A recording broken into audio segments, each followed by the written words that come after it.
So I saw The Nice Guys.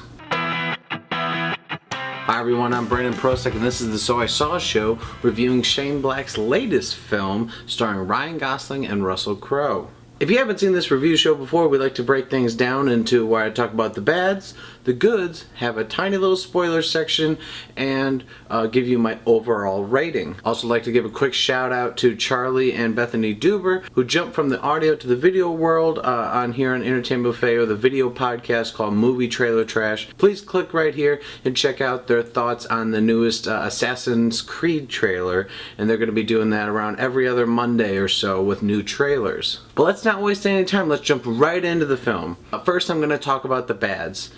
And honestly, it's hard for me to think of any. I think the only thing that can be considered quote-unquote bad, but I personally don't, is the ending feels like a little unresolved. The ending kind of feels a little anticlimactic, but it's one of those, it's a mixed bag.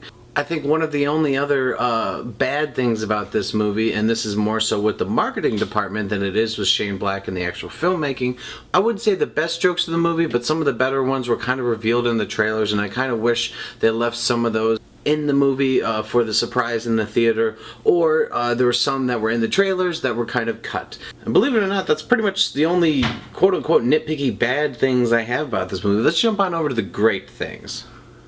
The good and the great things about this movie: Shane Black's writing and directing. He is one of the best and one of my favorite writers out there. We've seen the kind of the buddy cop genre over and over again, but he always finds a way to make it a little bit fresh and a little bit different. Ryan Gosling was hilarious.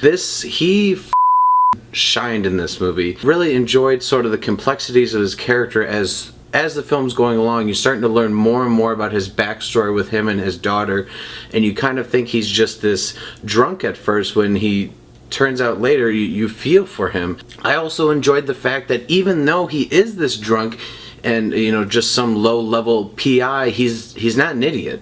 He actually is a pretty damn good detective. Russell Crowe was also pretty hilarious. He was sort of like the straight man to Ryan Gosling's more goofier character, and I think he did really well. It's weird seeing him in a more comedic role, considering he's in all these Oscar contenders from Beautiful Mind, Cinderella Man, Gladiator, Les Mis. This was a role, like, I would like to see him in more roles like this, where, like I said, he's not exactly super comedic. He's just that foil to Ryan Gosling to make both of them just seem so hilarious together. And it wasn't just the hilarious, witty dialogue of Shane Black, but the actual writing of this mystery. You really don't know where things are going. It's kind of a bad thing about being a writer, is there's a lot of films that you kind of see the outline of where everything's going and you kind of can predict where things are heading. But in this film, I honestly had no idea what was going to be the end of this mystery. The only reason that this movie may not do well financially is just the fact that it has to compete with movies like Neighbors 2 and Angry Birds. I'm going to jump into just a very short, very brief spoiler section, so I'm putting a banner right down here below. There are going to be spoilers as long as that banner's there. As soon as I remove that, I'm going to give you my overall rating. Spoiler is, you've seen in the trailers, both Ryan Gosling and Russell Crowe are trying to find this daughter of this woman named Amelia. She's in trouble. That there's a twist. She ends up getting killed. That's right. Usually these movies where there's someone being chased, they end up being saved at the last second and they get to go on scot-free. She doesn't walk away at the end. She ends up getting shot and killed. That was a very fresh take, because you always see in these type of movies that the victim or the one being chased gets away. I'm gonna go ahead and lower down from my spoilers section and kind of wrap up things and give you my overall rating. I just have to say that, like I said, please go support original films like The Nice Guys. Go to the theaters. You don't have to pay full price on a Friday, Saturday night, but go like Saturday or Sunday during the day. Pay $5, you know, at the matinee.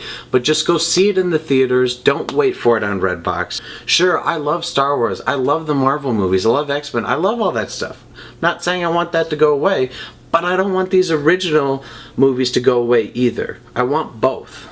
And you guessed it, the way I had a couple bad things and just too many good things to talk about, is I'm giving this my #1 rating, which is tremendous, and I'm fucking buying it the day it comes out on DVD. Nice Guys is my favorite movie of 2016, even though I'm a huge Deadpool fan, and I hope that they don't do any sequels, that we just enjoyed this film and can't wait to see what he does next. If you could do me a big favor and hit the big red button below to subscribe to the Entertainment Buffet page. We have lots of content coming your way, guys. Like I said before, Movie Trailer Trash has jumped on to video podcast form. They talk about Assassin's Creed in this video right here, and they're going to be talking about more trailers. Alright guys, thanks for watching. And now you saw the So I Saw show.